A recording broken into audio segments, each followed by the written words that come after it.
Okay, so thank you all for joining us. We will get started in just a moment. We'll let folks um, come into the chat.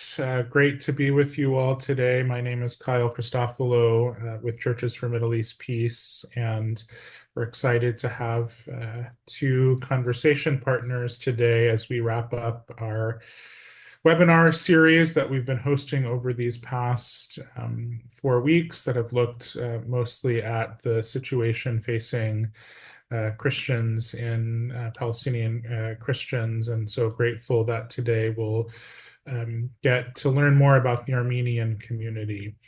So if you're joining us, we know that some of you will be watching this later on YouTube or other social media channels. But if you are joining us live, please feel free to use the chat function to introduce yourself if you would like. Let us know where you're joining from. And then you can also use the Q&A function if you have any questions. We'll do our best to get to that through at the end of our time. We'll be here for about a half hour and looking forward to this conversation. So I'll get us started by introducing both of our speakers, and then I'll turn it to them for some brief introductory words, and then we'll get into our conversation. So we're really honored to have with us today Malkon Marizian, whose name I'm sure I'm not pronouncing correctly, so apologies. He's joining us from Jerusalem. He is an Armenian Palestinian living in Jerusalem. He studied psychology as well as human rights at the master's level and is a geopolitical tour guide educating folks on the Israeli-Palestinian conflict, as well as addressing how religion in the region plays a role in the larger context. And so we're grateful that Malkon is with us today.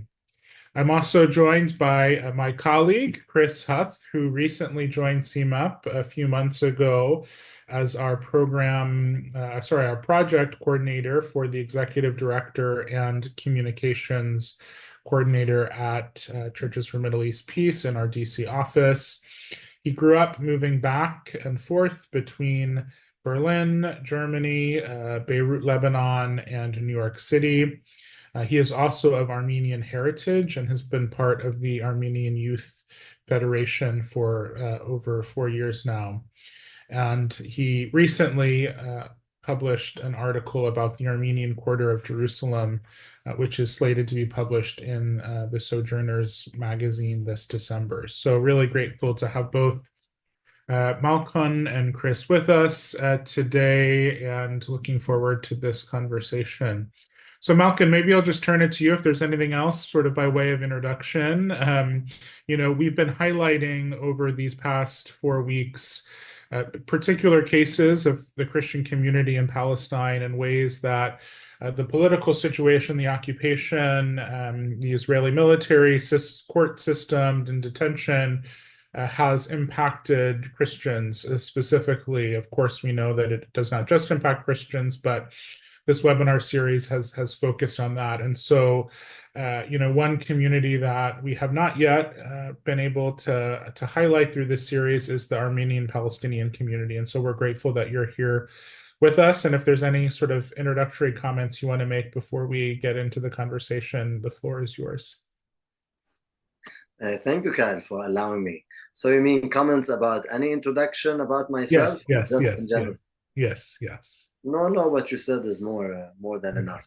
Okay. Thank you. Okay. Please. Okay, great. So Malkon, for those of us who are maybe unfamiliar with the Armenian Quarter in Jerusalem, can you give us a brief overview of the history of this quarter and the Armenian presence in Jerusalem? Sure. So for those of you who are not aware, if you Google it, it will give you small stuff on Wikipedia, which is also very helpful. But in general, the Armenian presence in Palestine started 47 BC. That's where we came here more as a kingdom expansion. In today's words, it could be said as more as a conquering power. I would say, unfortunately. But in the 4th century, Armenians have started to come to Palestine, Jerusalem in particular, as pilgrims, as most might know, most Armenians at least, that Armenia is the first nation, and Armenians are very proud of that, at least culturally, to accept and adopt Christianity as a religion of the state, as a whole nation by itself. So they started coming from then. So it is believed that the Armenian Quarter is the oldest Armenian diaspora outside of Armenia since the 4th century. And it is believed that Armenians of Jerusalem are the longest standing community. This is not just an opinion. Throughout the last 2,000 years, that never left Jerusalem. As opposed to other minorities, which I also come from, such as Aramaics. For those who are not familiar with Aramaics or Arameans, which is confused with Armenians, it's the language of Jesus or the Jewish people or the land of Canaan or Israel or Palestine. The Arameans also are a long-standing community, but their presence in Jerusalem goes off and on different seasons, depending. Whereas Armenians always stayed since at least the 4th centuries. I'm just giving a comparison with one community, but there's many other communities. We have Moroccan community, we have Kurdish, we have Turkish, we have other than the Arab umbrella of all after the Islamic presence started post the 7th century. So Armenian Quarter is around 14%, we could say, of the old city of Jerusalem today, which does not include ancient city. As confusing as this might sound, but just in short, old city, ancient city is bigger, old city is smaller, and so that doesn't include ancient city, which means it was part of the old city historically, but it's not today, of the walls. So old city of Jerusalem has walls, if you can imagine, for those who haven't been here, walls that today come from the Ottoman Empire, which massacred our people, but that's the ones that were present here. And I say massacred the Armenians as in referring to our genocide, if that's not clear to those who are hearing me. So yes, the Armenian Quarter is around 14%, existing throughout different stages of history of the old city. Old city today is only 1 kilometer squared. So Armenian Quarter would be like 0.126 kilometer squared. Not very important information, but just in general about geography and how big it is. Armenian Quarter has 667 Armenians residing within the Armenian Vank, we say in Armenian, or monastery itself area. That figure doesn't exist online, as it is a bit inaccurate online. What's mentioned online is that we are 2,200 or 300 plus people in Jerusalem. That's not very accurate, although it can be. But inside the monastery, 667. Outside is around Jerusalem and Palestine, all of Israel, around 2,000 in total. So it's not really in Jerusalem 2,200 plus. We are actually even less. Some are estimating less than 1,900 people. Some estimate up to 4,000. The different in numbers had come in different stages of life and of like statistical researchers or data and surveys. And Armenians are actually decreasing rather than increasing. And we were 2,000 many years ago. How, like, we are definitely less, unfortunately. But let's say at least 2,000. That's more or less the Armenian Quarter. For those who are not in Jerusalem, I would say, if I say things more geographically, it will be blur. But those who have been to the land, you can come to it through. We have many gates here in Jerusalem, at least 7. And one of them is Jaffa Gate, Zion Gate, so you can come through them to go into the Armenian Quarter, which has a church, which has been also since the 4th or 5th century onwards called St. James. And it has 2 Jameses, disciple of Jesus and the brother of Jesus. And that's what it's centered around, that church since then. That's more or less in a very nutshell. A lot of details are not included here, but I hope I'm answering Kai's expectations or Yes. others' expectations. Anything less or more, tell me so I don't increase or decrease. Thank you. No, that's a helpful overview, I think, especially for those who might be watching this that haven't had the pleasure of visiting Jerusalem themselves. I know if you can get a chance, we highly, highly recommend that you visit and spend time within the Armenian Quarter, of course. Could you, Malkon, maybe give us a little bit of a snapshot of sort of the current struggles that the Armenian Quarter and the Armenian population in Jerusalem is facing, sort of the threats that are occurring? I know that especially over the past few years, it's been heightened in terms of disputed deals or sales, and so around some of the properties. And so if you could just briefly explain sort of the current challenges faced by the community. Of course. So there was a deal that came up or appeared in 2023, but it is believed it has been signed in 2021. Unfortunately, by one of our priests and our bishop or patriarchate, Manukyan, with the Xana Capital. That's the name of the owned company, you could call it, by the Australian Jewish, let's say, buyer. And the deal was to sell around 24 to 25% of the Armenian Quarter, including 5 Armenian houses of 5 Armenian families, a parking lot, and a part of the hall inside what we use every day. When it came up, of course, the Armenian youth revolted, especially led by a few of my friends, Sitrak and Hagop, to save the ark, referring to the Ark of Noah in the Bible, because it landed in Ararat, which is believed by Armenians to be to do with Armenia. Historically, today it's in Eastern Turkey. Just a clarification of where those words coming from. And it caused a lot of turmoil, of course. The priest was kicked out, supposedly, to the US. Manukyan supposedly changed his state and saying, we want to unsign what was signed, but that doesn't really work easily with the settlers and settlers movement. When we speak about when I said a Jewish buyer, it's unfortunately a settler. For those who are unfamiliar, or it's a new term for you. Settler is different from the word Jewish citizen. Settler is somebody by international law considered an illegal citizen of Israel, meaning not illegal in the eyes of Israel, illegal of the eyes of international law, on usually living on land that's Palestinian. And in this case, they're claiming a Palestinian, another portion of Palestine, which is in this case Armenian Christian Palestinian, if we can say that, or some Armenians may refer to it only as Armenian, and so on and so forth. It caused, of course, a turmoil. We were attacked at least 3 times officially.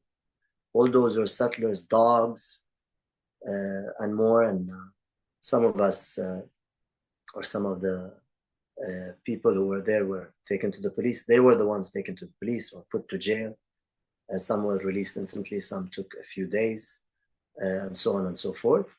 And it causes a continuous, of course, tension, anxiety, and 24/7 sitting and staying in what we can call a tent, and call tent-like situation at our land, because we want to claim the land to be ours. Because it went to court, and we tried so much to find papers that claim that we own this land. And actually, we found papers from more than 500 years ago, a taboo called tabu. Not taboo, sorry, in English it sounds bad. Tabu is the Turkish word for lease, land lease, or land claim for somebody. It's yours. And we found it as a waqf. Waqf is an Arabic word which means to freeze or to stop. And that's just a literal translation. But waqf means it is for you and only for you. It cannot be sold or bought. And that's a church waqf. So we use also the Arabic word in Armenian, say waqf, as this is the cultural lingo, semantics that actually protects us. And since then, the court said, and I say it in quotation marks, that whoever is on the land or stays on this land up until a court, let's say, a decision is made, then the land is theirs. So that's when we made our decision to stay, always protecting. We still face abuse, let alone anxiety and having to switch turns, and people staying at night, and versus people are in the morning, versus people keeping switching turns or like taking turns, etc., etc. And however, when I said quotation, the court unfortunately usually doesn't make decisions for non-Jews in favor of non-Jews. This is seen with Christians, and even with just next to it, if you go less than 500, if you go less than 500 meters to the south, if I'm saying it right in geography, I mean just way backward. I'm in Jerusalem imagining it. For those who don't know, they will not imagine it. We have a Petra, an imperial hotel, which belongs to the Greek Orthodox Church, and also another corruption case. Some accountant in the Greek Orthodox Church signed something with another settler organization, and they are taking over already. Despite, at the time, the court, at least one judge in the court said openly that we found corruption, or we discovered corruption during this process. Yet they still ruled openly and explicitly for the settler organization. So we are in hopes of something, but this hope comes from a place where Armenians want to, or maybe we'll address this later, but want to feel this is their land that they kept for decades and centuries. And so this is the situation more or less. It's very tight, the way it feels, but of course we connect together. The way we're in the tent, as a community, it's a time where you can say we hang out, of course, and it's not as intense every second, but I mean in general, it's pretty intense, and there's always fear of something coming up, somebody coming up. There's cameras everywhere, and so on and so forth. I hope I answered the question as much as. Thank you, Malkon. And we will get later to some of what you've alluded to in follow-up questions, but I want to shift, to my colleague Chris. Curious as someone and I did want to mention, and my colleague Fail has put in the chat that we do have a video just to follow up on what Malkon mentioned, a short video from the friends that he mentioned at Save the Ark that is available for you to view after watching this. So you can save that link and watch it later. It's just about a 2-minute video. So, but it's good to have on hand. And just as a reminder, if you would like to ask questions, please either use the Q&A function or type it into the chat, and we'll try to get to questions as we can at the end.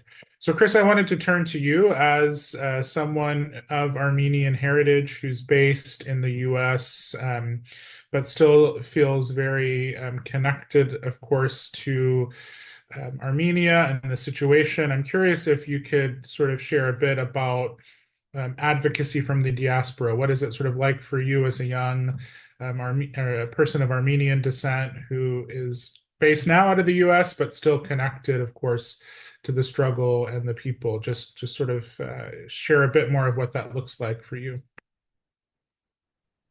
Yeah, thank you for the question, Kyle. I think, sadly, as we know, the Armenian people, the majority of them reside in the diaspora.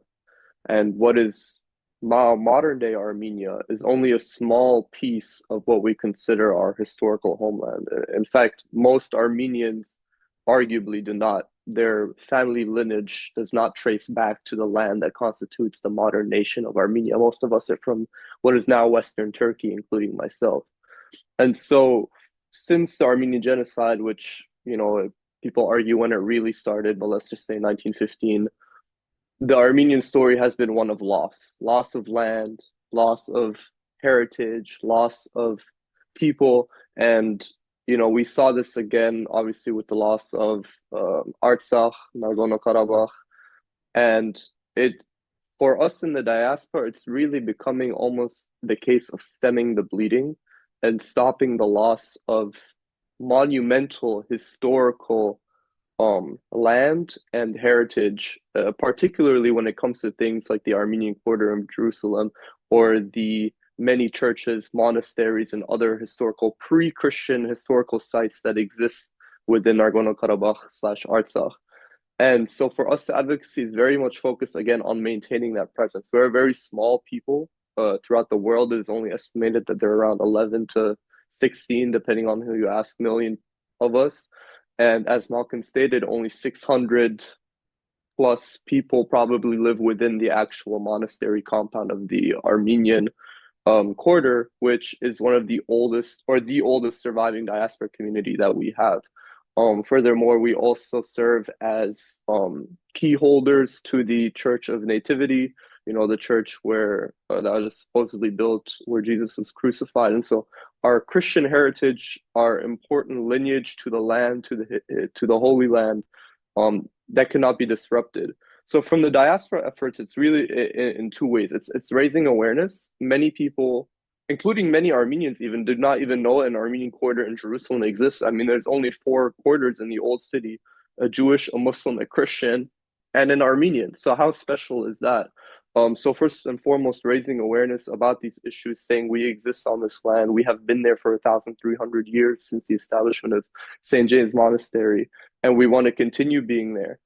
And secondly, particularly with an American audience, as we're trying to do with this webinar, it's raising issues on, you know, Palestine is not just a Muslim land, which is how I believe many Americans sadly view this conflict as a religious conflict. But it's much more than that. It's a conflict that embodies the human spirit and the human rights of everybody in the region.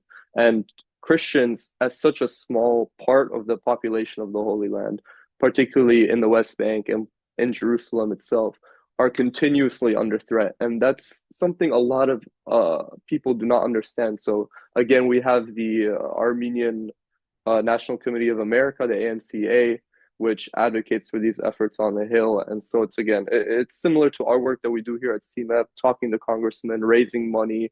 I know that Save the Ark has a fund that you can donate to that goes towards the court cases that Malkon had mentioned that are currently ongoing. And so really trying every avenue that we can take in order to preserve the little that we have left with the hopes of rebuilding in the future.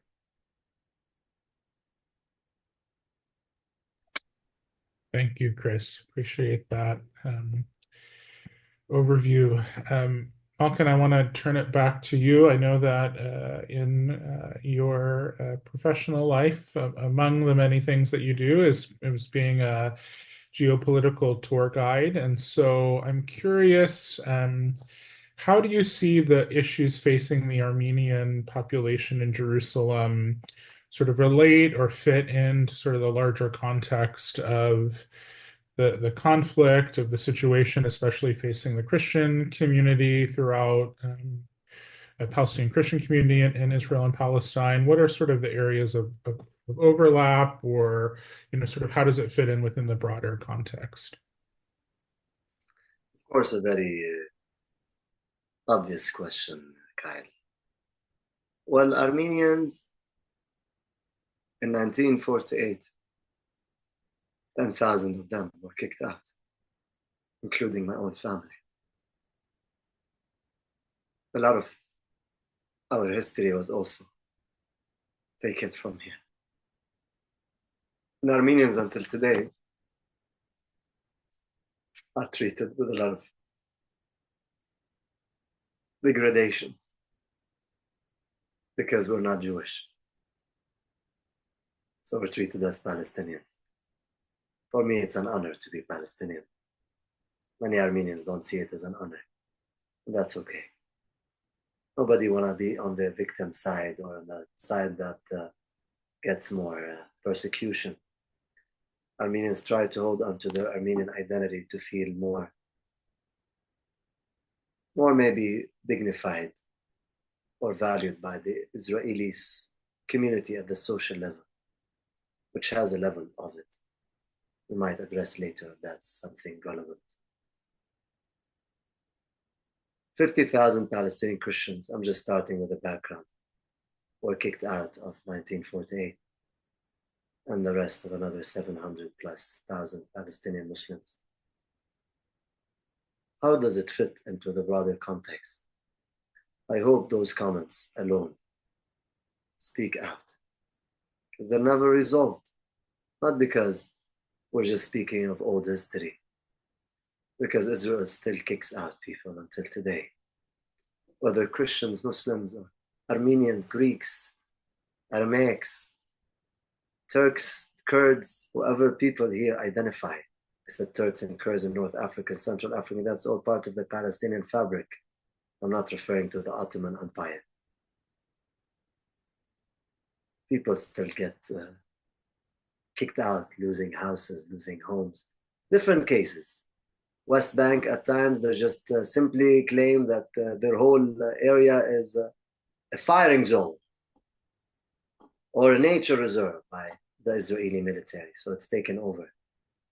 In our case, it's even, I would say, it, on one hand, it has a positive element to it. But we're still at least not, that our land is not taken directly, like many people experience. Instant demolitions, instant kicking out, and so on and so forth.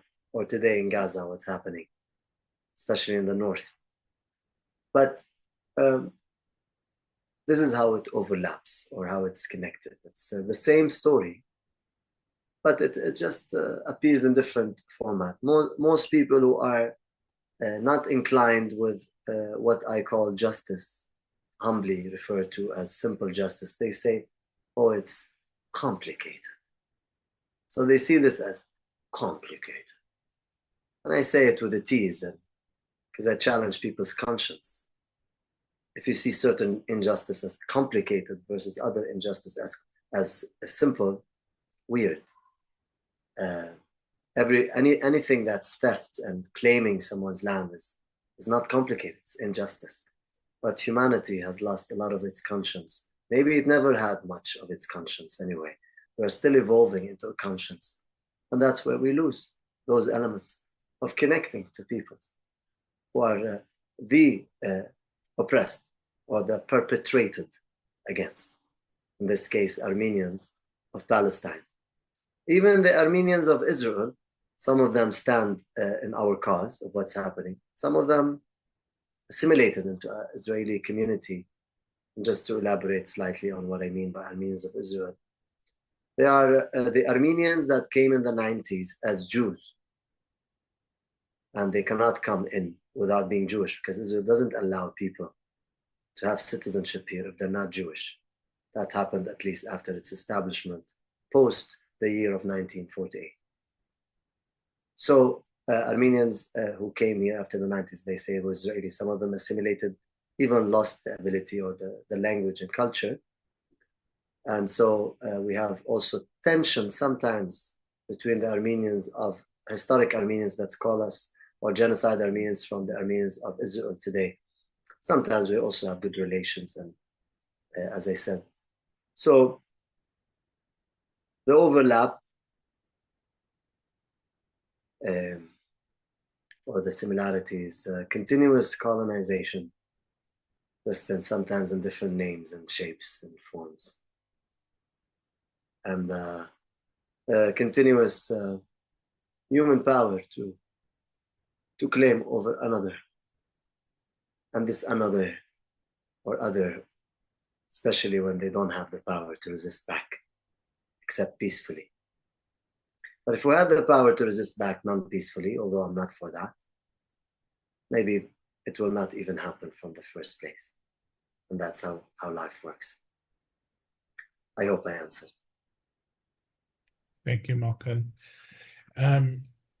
So again, we want to make sure that if folks joining us have questions, they can raise them. So please feel free to put them in the chat or use the Q&A function. We're nearing toward the latter half of our time together. I still have a few questions, and also would welcome if Chris and Malkon had any comments or questions from what others have what each other has shared. But maybe I'll end with this question, and then I see one came in from the audience. So maybe um, I'll adjust the question so that Malkon and Chris, you can both answer it. But for Malkon, how do Armenians, within the Armenian Quarter envision their future? Obviously many are in a very difficult moment right now. Some might choose to emigrate. But we also know that there is a strong desire in part, push to keep that part of the Armenian diaspora alive. So sort of what kind of scenario and future are you hoping for in terms of a durable solution to the situation, in the Holy Land? And then maybe for Chris, again, sort of how does the diaspora in America, the Armenian diaspora in America, I know that you can't answer for the whole community, but from your perspective, sort of how do you also sort of see and envision the future of the community as well? So we'll start maybe with Chris, because Malkon, I know you've been talking for a while with the questions. Yeah, I think it's a rather complicated question to answer from the diaspora standpoint, mainly because the diaspora is not so united as we try to present ourselves, particularly in our political thought, and particularly when it comes to the Israel-Palestine situation. I think Israel's military support to Azerbaijan, which is well known within the Armenian community, has skewed Armenian thought in that regard. But I'd often find myself that older Armenian generation, particularly in the West, finds itself being more quote unquote pro-Israel, rather than what I see now, a younger generation, as we see it with trends in America and also across Europe, learning more about the Palestinian cause and sympathizing more with that. The question is also further complicated, and Malkon, please correct me if I'm wrong, because the old city of Jerusalem, and particularly the Armenian Quarter, finds itself in East Jerusalem, which technically, according to international law, should be part of the Palestinian capital if a two-state solution upon 1967 borders is implemented. And so my personal opinion, of course, is whatever the majority of the population of the Armenian Quarter feels is beneficial to them, that is what should be implemented. So again, it's complicated. We have these two pressures. We have the Israelis, certain parts of the Israeli sector, the settler sector, the Xana Capital sector, which is coming to the Armenian Quarter to intimidate, as Malkon said, with dogs, with armed guards, with young settler youths coming with sticks and beating on the residents. And on the other side, you have the corruption and the poverty that exists within the Palestinian Authority, and the fear, perhaps, that there is less upward mobility if this quarter, if its population was then to find itself in a Palestinian state, which, I mean, according to all peace plans put together by the US superpower, would be completely surrounded by Israel and cut off and economically very harsh and unviable. So I think from the diaspora, we try not to focus too much on what a final solution would look like, as much as we try to just advocate for the immediate needs of the Armenian Quarter, which is, again, to have this land deal rescinded, to try to have it passed through Israeli courts, that it was actually signed without permission of the residents who might lose their houses and their land. And so again, that is what the focus is on. And I think anything that happens to the future of the quarter should be in the hands of the residents of the quarter. Thanks, Chris. I'll leave it, Malkon, for your response. So the question, Kyle, is how do Armenians deal with their future to stay here? Well, yeah, I think what are the aspirations, or how do Armenians in the quarter, in light of all of the challenges, how do you envision the future, and what is the hoped for, solution, I guess? First, I want to say thank you, Chris, also for commenting and beautifully being humble, saying to correct you. Of course, there's nothing to correct you. Amazing. I would say this about aspirations. because we're a minority, we've existed throughout history here on one main layer.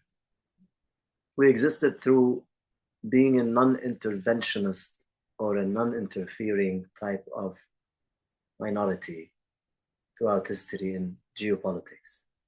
With every empire that came here or governance, we built good relations with those who are governing as much as we could, at least our leadership historically, and we didn't really go and take sides because we were very afraid we'd vanish in a moment because we're a very small minority. I think the Armenians still hold into this mindset to a certain extent. And thus, before I say direct aspirations, I will have to say the background of how aspirations work and where they're coming from. So Armenians would, at least of Jerusalem, would see themselves focusing so much on our Armenian issue without connecting it much to the wider context. At least not doing that much, like keep it to a minimum. Rather, connect, say, we have an Armenian presence, we have an Armenian Quarter, we should be protected. Rather than, it's also Palestinians, it's also this, it's also that, it's also Christians, it's also even Armenians here, part of like the struggle. Some were refusing the presence of supporters from other, some were resisting to that, even Christians resisting some Israeli left-wing activists, anti-occupation activists. They're not welcoming them at all, but they're not like, okay, we want to keep it Armenian only. So the aspiration from that comes with simply, let's stay. The hope comes if we stay long enough, if we prove our presence, maybe we will have a victory, so to speak. If I want to speak further, other layers of aspiration, so Armenians are holding into the spiritual identity now, more than the ethnic one. Because, hey, we are preserving Christianity. And that's a bigger cause, as it seems, that Armenians are using in order to say, we're part of the Christian history. Who can uproot the very Christian First Nation? Who shall uproot? So we Armenians would say, some of us are using this argument to magnify, to like put on to enlarge how much abuse we're facing. Like, this is not only about, hey, this the land is taken from us and physical property. Hey, we are Armenian, we're preserving history, we're preserving whole culture, preserving whole Christianity and faith of the largest faith in the world, 2.8 billion Christians. What are you doing here? And so this is one of where aspirations are coming from. Those are angles. That's how the Armenian community is functioning today, at least, as far as I know. There's different voices, but that's the mainstream voice. And as Chris was saying, if majority says he referred to Palestine, Israel as a state, that's even a bigger issue now, which is how do they aspire? Armenians are not really thinking of that. Which state are we gonna be of, Palestine or Israel? That's not a foundational stone to Armenians today or even of yesterday. That's an idea that Armenians think, intellectual Armenians think about of Palestine, such as Albert Aghazarian, our professor who passed away a few years ago. They even used to call him the Palestinian, okay, because of how much he had human rights discourse, obviously criticizing Israel more than anything. So shall I, Kyle, add my own opinion about aspirations? How should Armenians maybe aspire, or that's enough? Because I want to respect the time also and the question where it goes. I just explained where the community is. Yeah, no, I think that's helpful, and we do have some audience questions, so maybe we can get to those. And if you want to offer any final remarks, you're welcome to do so. So I think I'll just read both of the questions and then invite Malkon and Chris, as you would like, to respond to them. So I think there was one question in the chat sort of around misinformation and what sort of the biggest how sort of misinformation is spread. And so in the terms of what's happening to the Armenian population in the Armenian Quarter in Jerusalem, do you see sort of one example of how misinformation has fueled is being fueled, and what is especially most frustrating from Americans, if there's anything in particular?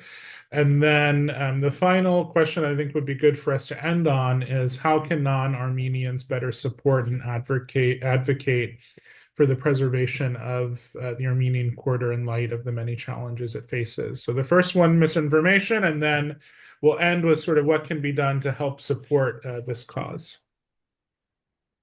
Please, Chris, would you like to start?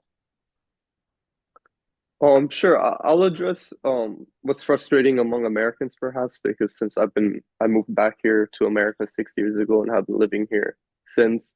I think a lot of what I find is that there are a lot of Americans that care deeply about preserving Christianity, especially in the Middle East, and they wholeheartedly support Israel in the belief that Israel is able to uphold Christianity.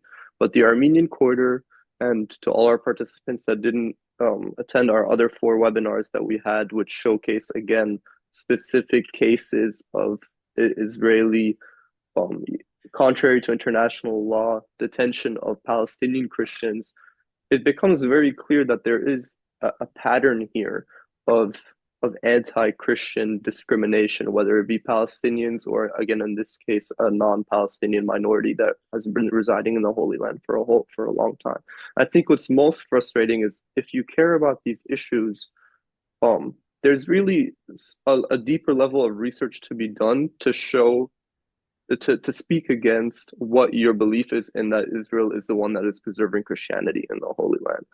And I think, to me, that's the most deeply frustrating, because if you truly cared about upholding Christianity in Jerusalem, in the Holy Land in general, then it becomes very clear that there are many local communities that need your vocal support and that need your care support, rather than a blind support for a state that is truly causing these indigenous and ancient communities a great harm on a daily basis. In terms of what non-Armenians can do to support Armenians, I think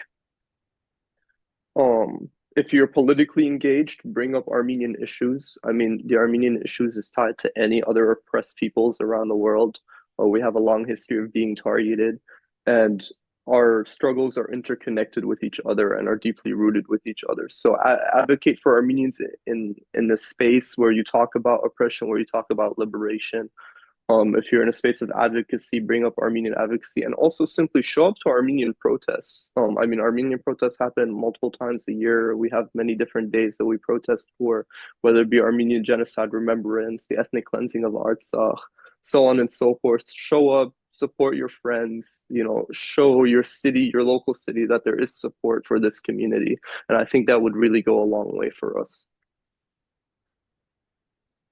Thank you. Thanks. So Malkon, if you want to close us out, with especially responding, I think, to the how can non-Armenians advocate, but if there's anything on the misinformation you want to share as well, please feel free. Quickly, misinformation-wise,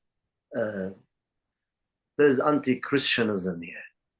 So people speak of anti-Semitism. I know that's a sensitive word, but we use, as Eastern Christians in particular, mistreatment for being Christians, and that's a misinformation that Chris a bit touched, that as if Israel protects minorities or cares about other. No, Christians here, we are pretty mistreated even for our faith or our cultural Christianity. Our crosses are spat at, our priests and clergymen are spat at. That happens all the time because Armenian Quarter is next to the Jewish quarter, to the many, and that's not an exception. Misinformation, that's not exceptional Jews doing this. Not the spitting, but rather the settlers taking over. That's a state policy. Any non-Jew here suffers by policy. And so, but the spitting, yes, it's not, of course, every Jew or majority, no. But that's in general what I want to say about misinformation. How can Armenians better support preservation? Of course, come here. Let's get to know you and visit us. That supports a lot of preservation and speak on our behalf and whatever spoke to your heart in your own country, and come to the Armenian Quarter and see why it's the Armenian Quarter and so on and so forth. That's part, of course, of preserving, is to speak on our behalf in public and come here and check it out. Come for this cause and see what's happening. Thank you. Well, thank you so much again, Malkon and Chris, for being with us this afternoon, morning, depending on where you're at, evening for Malkon. We're grateful again for this conversation, and then for all of you who are joining us live, but also those that are able to watch this after the fact. So this concludes our time together today, and we encourage you to continue to, while this is the end of this particular webinar series, we will have many other opportunities. So please, if you are not already, make sure that you're signed up for CMEP's email distribution list to make sure that you're aware of the upcoming opportunities, especially, and maybe, I don't know, before we officially conclude, Fael, if you are able to put in the link for our Advent Not Arms campaign, which is the campaign that we are launching as part of this upcoming Advent season to encourage an end to arms sales to Israel, and to focus on peace and efforts that will bring about a peaceful end, especially to the situation right now in Gaza, but to the whole region as well. And so look to that website for more opportunities over the coming weeks. And we are again grateful for you being with us all today. Thank you very much.